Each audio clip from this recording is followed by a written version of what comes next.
Now, in terms of their specific history, I would have to plead ignorance on that. I don't know, the entire Aboriginal history. What I do know is that when you look back at the last 2,000 years of Christian history, right, what you see is Christianity itself being culturally transcendent, meaning wherever it goes, the truth of the gospel impacts a people, transforms a people, irregardless of whatever their cultural distinctives are. You know what I'm saying? So if initially you have it, obviously it springs out of the Middle East, in Jerusalem.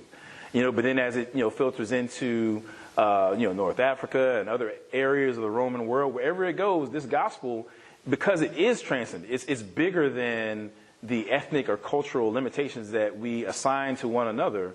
You see what I'm saying? You see it influencing all over the place. So like right now, numerically speaking, even though we think that, we're a Christian nation and, the West is the Christian world, actually, numerically, there's more Christians, people professing Christ in places like that, which you just described, or areas of Africa, or, the southern hemisphere of the globe, So no culture can claim Christianity as its own exclusively. You see what I'm saying?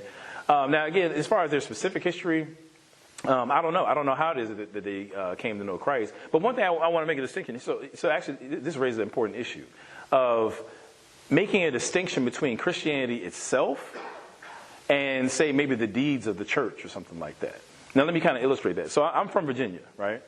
And a little bit down the road from me, we have Charlottesville. Now, a couple of years ago, we had the Charlottesville riots, right? Where you had the guys with the tiki torches walking around, causing a bunch of havoc. And unfortunately, a woman was killed. She was ran over. I think it was the guy was driving like a Dodge Viper. Now, nobody, when this woman was killed with the Dodge Viper, nobody said, "Oh man, we need to boycott Dodge, or we need to shut down every Dodge factory." Why? Because people understand that this murderer used that Dodge Viper for a purpose for which it was not intended. You see what I'm saying? So likewise, when it comes to Christianity, whether it be the Aborigines or whether it be African Americans here, and you have folks who misused, the Bible or what have you, but that's not a statement about Christianity itself.